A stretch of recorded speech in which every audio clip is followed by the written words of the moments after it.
Trump. ఇప్పుడు ట్రంప్ని భారతీయులందరూ తిట్టేస్తున్నాం. ఏమనంటే ఇండియా పాకిస్తాన్ ఒక ఘాటన పెట్టారు. కోటాను కోట్ అంటారు హైపనైజేషన్. ఇండియా పాకిస్తాన్ని ఒకే ఘాటన పెట్టి పాకిస్తాన్తో ఈక్వల్ చేశారు భారతదేశాన్ని అనే మాట వినపడుతుంది. అందుకే భారతీయులందరూ చెడామడా తిట్టేస్తున్నారు ట్రంప్ గారిని. అసలు ప్రైమ్ మినిస్టర్ గారు కూడా ట్రంప్ అనే పేరు కూడా ఎత్తుతులే. కానీ ఆ పక్కన ఏం జరుగుతుంది? ట్రంప్ గారు డబ్బా కొట్టుకుంటున్నారు అనుకుంటున్నాం. ఏమని? ఇండియా పాకిస్తాన్ల మధ్య అణుయుద్ధం తప్పించాను, కోట్ల మందిని రక్షించాను, ఈ క్రెడిట్ నాదే, మా అమెరికాదే, మీకేమన్నా సహాయం కావాలంటే చెప్పండి, భారత్ పాకిస్తాన్కి సహాయం చేస్తా అంటే భారత్ అరే నిన్నే కదా భారత్ అంటే ఎంత ఎత్తావు, ఈ మధ్యలో మళ్ళీ పాకిస్తాన్ని ఎందుకు ఎత్తుతున్నావు ట్రంప్ గారని భారతీయులు నిలదీస్తున్నారు. పాకిస్తాన్ అంటే ఒక పెద్ద దేశం కింద మాట్లాడుతున్నారు ట్రంప్ గారు. అసలు వాస్తవం ఏంటి? ట్రంప్ గారు నాటకం ఆడుతున్నారా, లేకపోతే పాకిస్తాన్ వైపు వెళ్ళిపోయారా, నిజం లేకపోతే ట్రంప్ గారు మోడీ గారు సైలెంట్గా ఏదైనా చేస్తున్నారా? ఇది చాలా ముఖ్యమైన విషయం అండి. మనం ట్రంప్ గారిని అనవసరంగా తిడుతున్నామా అనిపిస్తుంది అనమాట. మీకు ఒక్కొక్క విషయం చూడండి. విదేశాంగ నీతి ఎలా ఉంటుందంటే చాలా డెప్త్గా, చాలా లోతుగా, నర్మగర్భంగా ఉంటుంది. పైకి చెప్పరు. మీకు ఒకటే చెప్తున్నానండి, చిన్న గ్రామానికి వెళ్తే చిన్న ప్రెసిడెంట్ ఎలక్షన్ చూస్తే, ఏదో సర్పంచ్ ఎలక్షన్ చూస్తేనే ఇన్ని రాజకీయాలు ఉంటాయి కదా. ఓ చీఫ్ మినిస్టర్ ఒక స్టేట్లోనే ఆ రాజకీయాలకు అంతుపంతు ఉండదు. మరి ప్రపంచ రాజకీయాలు ఎలా ఉంటాయండి? ఖండాల మధ్య రాజకీయాలు ఎలా ఉంటాయి?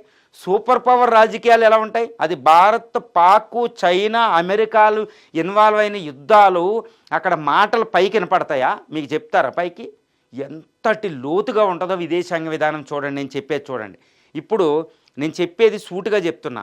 మోడీ గారు, ట్రంప్ గారు పాకిస్తాన్ని, చైనాని నాశనం చేయడానికి నాటకం ఆడుతున్నారు. ఒక విదేశాంగ నీతి సెస్ గేమ్ ఆడుతున్నారు. మీకు చెప్తాను వినండి. ఇప్పుడు అమెరికాకి భారతదేశం ఎంత అవసరమో తెలుసా? అదేవిధంగా భారతదేశం సూపర్ పవర్ అవ్వాలి అంటే అమెరికా ఎంత అవసరం ఉందో తెలుసా? అవసరం కోసం అమెరికాకి ఇండియా కావాలి, ఇండియాకి అమెరికా కావాలి. ఇక్కడ పాకిస్తాన్ ఎవరికి కావాలండి ప్రపంచంలో? అమెరికాకి పాకిస్తాన్ అసలు అవసరంలే. ఆల్రెడీ 2-3 దశాబ్దాల పాటు తర్వాత ముందే పక్కన పడేసింది. పక్కన పడితే దాన్ని చైనా పట్టుకుంది. చైనా పట్టుకుని దాన్ని అణ్వస్త్ర దేశం చేసింది పాకిస్తాన్ని. దానికి ఎన్నో అణుక్షేపణలు ఇచ్చింది. ఇప్పుడు పాకిస్తాన్ మన మీద వాడిన ఆయుధాలన్నింటిలో 80% ఆయుధాలు కేవలం చైనా నుంచి తెచ్చుకుంది. చైనా మనకి శత్రువు. ఇప్పుడు F-35A అనే 5th జనరేషన్ ఫైటర్ను కూడా చైనా ఇస్తుంది పాకిస్తాన్కి. అక్కడ గ్వడార్ పోర్ట్ని డెవలప్ చేసుకుంది. మన POK ద్వారా రూట్ వేసుకుంది. ఇది పాకిస్తాన్ని చైనా యూజ్ చేసుకుంటుంది భారతదేశానికి వ్యతిరేకంగా. అంటే మనం యుద్ధం అనే ట్రాప్లోకి పాకిస్తాన్తో యుద్ధం చేస్తే ఎవరు పోతారండి? ఇండియా పోతుంది. ఇండియా పోతే ఏంటి? చైనా అక్కడ ఆర్థికంగా పైకి వెళ్ళిపోవచ్చు. ఆర్థికంగా అది పైకి సూపర్ పవర్ అయిపోద్ది. చూడండి, మన యుద్ధంలో కొట్టుకుని ఆడుతుంటే అది అమెరికాతో ట్రేడ్ డీల్ చేసుకుంది. చైనా ట్రేడ్ని పెంచుకుంటుంది, మళ్ళీ ఇన్వెస్ట్మెంట్ తెచ్చుకుంటుంది. భారతదేశం పోటీలోంచి పక్కకి వెళ్ళింది. ఇది ప్రపంచ రాజకీయాలు ఎలా ఉంటాయి? అందరూ ఆర్థికంగా పైకి వెళ్ళాలి, నాకేంటి నీకేంటి అనేది. కానీ అమెరికా ట్రంప్ గారు ఇక్కడ ఒక మంచి పని భారతదేశానికి చేశారు. అదేంటంటే మోడీ గారు డైరెక్ట్గా చేయలేరు కొన్ని, ఎందుకంటే యుద్ధంలో ఇన్వాల్వ్ అయ్యి ఉన్నాం కాబట్టి. ట్రంప్ గారు అనే ఒకటి ఏంటంటే నేను అణు యుద్ధాన్ని తప్పించాను. నిజంగా పాకిస్తాన్ దగ్గర ఉన్న 172 అణుబాంబులు అది ఉపయోగిస్తే కనీసం 2 బాంబులైనా భారతదేశాన్ని తాకుతాయి కదా. మనకు భారతదేశానికి అది తాకాలా? తాకితే కనీసం 1 కోటి మంది అయినా చనిపోతారు కదా. ఇప్పుడు మనకు అవసరం పిచ్చోడి చేతిలో రాయి మనకు తగలాలా? పిచ్చోడి చేతిలో రాయన్నప్పుడు పిచ్చోడిని ఏమనాలంటే అరే నువ్వు గొప్పోడు అనాలి. అది మనం అంటే పడం కదా. అమెరికాతో అనిపించాను నువ్వు గొప్ప దేశం, సూపర్ తోపు అనిపించింది. ట్రంప్ గారు పొగిడితే వాడు అయ్యాడు, వెనక్కి తగ్గాడు. చేతులు రాయి తీయాలి. ఆ రోజు నైట్ ఈయనివ్వలేదు. భారతదేశం ట్రాప్లోంచి బయటకు వచ్చింది, ఆర్థికంగా దృష్టి పెడుతుంది. ఇప్పుడు ట్రంప్ గారు మనం ఏంటంటే క్వాడ్ అనే గ్రూపులో, అంటే అమెరికా, ఇండియాలు క్వాడ్ అని 4 దేశాల కూటమిలో భాగస్వాములు. ఈ కూటమి ఎందుకు ఏర్పడింది? చైనాని తొక్కడానికి. చైనాని తొక్కేయాలి, దాన్ని తొక్కకుండా ఉండాలి. దాన్ని తొక్కాలంటే దాన్ని రైట్ హ్యాండెడ్గా పనిచేస్తుంది ఇండియా పక్కన పాకిస్తాన్, దాన్ని తొక్కాలి. దాన్ని తొక్కాలంటే దాని దగ్గర అణ్వాయుధాలు పోవాలి. ఇది సమయం కాదు. అందుకనే ట్రంప్ గారు దాన్ని పొగిడి, ఇండియాని పొగిడినట్టు పొగిడి, ఏదో తక్కువ చేసినట్టు ఏదో తక్కువ అన్ని పాకిస్తాన్ పొగిడి యుద్ధ విరమణ చేపించి పక్కన పడేశారు. దానికోసమే IMF రుణం ఒప్పించారు. ఆ రోజు అమెరికా $1.5 బిలియన్ IMF రుణం ఎవరిచ్చారండి? అమెరికా కాదనకుండా IMFలో ఇక్కడ కూడా ఏగా కూడా ఇలా కదలదు.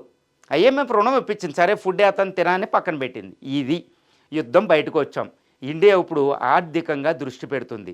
2047 నాటికి ప్రపంచంలో రెండవ అతిపెద్ద ఆర్థిక వ్యవస్థగా అవతరించబోతుంది భారతదేశం. ఇప్పుడు 6.5% గ్రోత్ రేటుతో ముందుకెళ్తుంది. ప్రపంచంలో అత్యంత వేగంగా అభివృద్ధి చెందుతున్న దేశం. ఈ దేశం అనవసరంగా డిఫెన్స్ మీద పెట్టకూడదు, అనవసరంగా పిచ్చోడితో దెబ్బలాట పెట్టుకోకూడదు. మనందరం ఇప్పుడు మనోభావాలు దెబ్బతిన్నాయి, యుద్ధం విరమని. ఇదేమన్నా వార్ గేమా? నిన్న ఆర్మీ జనరల్ అంటున్నారు, మాజీ నరవణే గారు అంటున్నారు, ఒక ఆర్మీ జనరల్ మాట్లాడుతున్నారు, యుద్ధం అంటే మాటలు కాదు, యుద్ధం చేయకూడదు అని. మనం ఇప్పుడు దృష్టి అంతా ఆర్థికంగా ఉన్నప్పుడు దాని మీద పెడతావా? ఎవరైనా పెడతారా? ఒక పిల్లోడు చదువుకుంటూ ఉన్నాడు అనుకోండి, మన ఫ్యామిలీలో ఒక పిల్లోడు చదువుకుంటున్నాడు, డిగ్రీ బీటెక్ చదువుతున్నాడు ఐఐటీలో. ఆడికి నెలకు సంవత్సరానికి 2 లక్షలు అవుతాయి. ఆ తండ్రి ఈ సమయంలో ఎప్పుడైనా వెళ్ళి ఎవరితోనైనా దెబ్బలాట పెట్టుకుని కేసులు ఇన్వాల్వ్ అవుతాడా?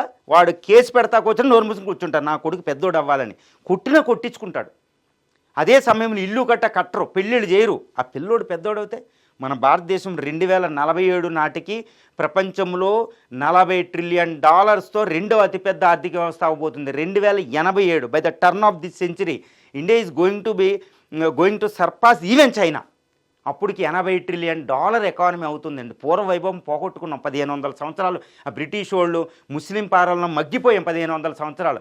1947లో స్వతంత్రం తెచ్చుకున్నాం. 75 సంవత్సరాల 4వ అతిపెద్ద ఆర్థిక వ్యవస్థ అయ్యాం.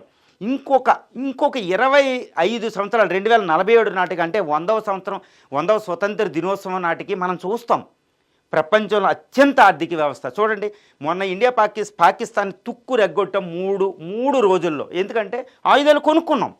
S-400 Pakistan కొనుక్కుంటుంది, 5 point కొనుక్కోలేదు. మనం S-500లు కొనుక్కుంటాం. స్వదేశంగా డెవలప్ చేస్తున్న మేక్ ఇన్ ఇండియా. ఇవన్నీ కావాలి అంటే మనం అభివృద్ధి చెందేటప్పుడు మన దృష్టి వేరేగా కేంద్రీకరించకూడదు. ఈ కేంద్రీకరణ అలానే శత్రువుకు మనం లొంగలేం. పాకిస్తాన్ సర్వనాశనం చేసి పెట్టాం కాబట్టి. కానీ యుద్ధానికి వెళ్ళకూడదు, పెద్ద యుద్ధం చేయకూడదు. ట్రాప్లో చూడండి, మీకు ఒకటే చెప్తున్నా, రష్యా ఉక్రెయిన్ వారు. ఉక్రెయిన్ ఎంత అండి, రష్యా ముందు 2 రోజుల్లో ఓడిపోవాలి, కానీ 3 సంవత్సరాలైన యుద్ధం జరుగుతుంది. ఇప్పుడు రష్యా ట్రాప్లో ఇరుక్కుపోయింది. ఎందుకంటే ఉక్రెయిన్ వెనకాల ఆయుధాలు పంపిస్తారు. ఉక్రెయిన్ అనే చిన్న ఎందుకు పనికిరాని అణువస్త్ర దేశం కూడా కానిది ప్రపంచంలో అత్యధికంగా 6000 అణ్వాయుధాలు ఉన్న దేశం గెలవలేకపోతుంది. 3 సంవత్సరాల నుంచి రష్యా బయటకు రాలేకపోతుంది. అది ట్రాప్. రష్యా ఎకానమీ ఏమైంది? ఇలా మనకి ట్రాప్ వేయడానికి చైనా చేసిన పన్నాగం. మోడీ గారు చాలా తెలివిగా, అజిత్ దోవల్ గారు చాలా తెలివిగా, యుద్ధం మొదలు పెట్టడం గొప్ప కాదు, ఆ దెబ్బలాటలోంచి బయటికి రావడం గొప్ప. దిస్ ఈజ్ వాట్ ఇండియా అండి. ట్రంప్ మనం వాడుకున్నాం, ట్రంప్ మనకు ఉపయోగపడతాడు, చైనాని తొక్కేస్తాం. అంటే ట్రంప్ మోడీ గారు ఏదో పాకిస్తాన్ గొప్పోడు అన్న మాటతో మనం కోపపడకూడదు అని, పాకిస్తాన్ దగ్గర అణ్వాయుధాలను నిర్వీర్యం చేయబోతుంది అమెరికా. అణ్వాయుధాలు లేకుండా చేస్తాం. నేను మోడీ గారు ఏమంటున్నారు, ఈరోజు అణ్వాయుధాలతో మాకు బ్లాక్మెయిల్ చేయరా, మళ్ళీ చేయండి అంటే ఏంటి? అణ్వాయుధాలు లేకుండా చేసేస్తాం, అణ్వాయుధాలు నిర్వీర్యం చేస్తాం. పాకిస్తాన్ ముక్కలు అయిపోద్ది. అది ట్రంప్తో పెట్టుకోకూడదు, ఏదో పొగిడినట్టు చైనా నుంచి దూరం చేస్తారు, దాన్ని ఏకాకిం చేసి తొక్కేస్తారు. ఇది యుద్ధం లేకుండా పాకిస్తాన్ తొక్కేస్తాం. టెర్రరిజం ఉండదు, అణ్వాయుధాల భయం ఉండదు.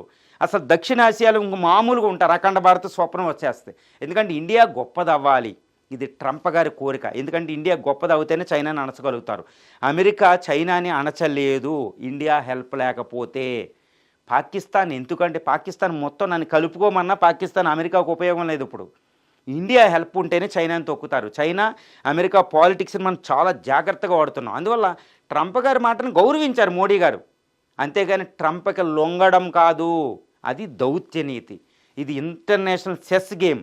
ఈ చెస్ గేమ్లో మనం నోడుతాం. అంటే ఇప్పుడు మీకు అర్థమై ఉంటుంది, Modi plus Trump equal to ఏంటి? చైనాని పాకిస్తాన్ని నాశనం చేయడం. ఈ గేమ్ని మీరు కొన్ని నెలలు చూడండి, మీకే అర్థమవుతుంది.